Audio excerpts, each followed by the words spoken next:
नमस्कार, मी विलास मोहल्ले आणि आपण पाहता जी-टीव्ही न्यूज मराठी। यवतमाळ जिल्ह्यातील घाटंजी नगर परिषदकडून 2 शवपेटीचं आज लोकार्पण करण्यात आलं। घाटंजी नगर परिषदेचे नगराध्यक्ष परेश कारिया, उपाध्यक्षा सोनल ठाकरे, मुख्याधिकारी राजू घोडके आणि नगरसेवकांच्या उपस्थितीत शवपेटी लोकार्पण करण्यात आली। घाटंजी येथील हिंदू स्मशानभूमीत शवपेटी उपलब्ध करून देण्यात आली आहे।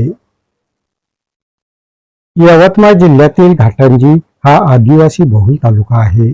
या तालुक्याचं केंद्रस्थान असलेल्या घाटंजी येथील ग्रामीण रुग्णालयामध्ये दानशूरांनी शवपेटी उपलब्ध करून दिली होती। मात्र शवपेटीची योग्य काळजी घेतल्या गेली नाही, त्यामुळे ग्रामीण रुग्णालयामधील शवपेटी ही अडगळीत गेली। शवपेटी अभावी घाटंजी शहरातील व तालुक्यातील नागरिकांना मोठी समस्या निर्माण होत होती। नागरिकांकडून शवपेटीची वारंवार मागणी केल्या जात होती। नागरिकांच्या मागणीचा प्रामुख्याने विचार करून घाटंजी नगर परिषदेने शवपेटी उपलब्ध करून देण्याकरिता पुढाकार घेतला आणि आज 2 शवपेटीचं लोकार्पण करण्यात आलं। नगर परिषद कडून उपलब्ध करून देण्यात आलेली शवपेटी ही हिंदू स्मशानभूमीत ठेवण्यात आली आहे।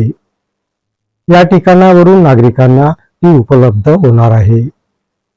नगर परिषदेचे नगराध्यक्ष परेश कारिया, उपाध्यक्षा सोनल ठाकरे, मुख्याधिकारी राजू घोडके आणि सर्व नगरसेवकांच्या उपस्थितीत शवपेटीचं लोकार्पण करण्यात आलं।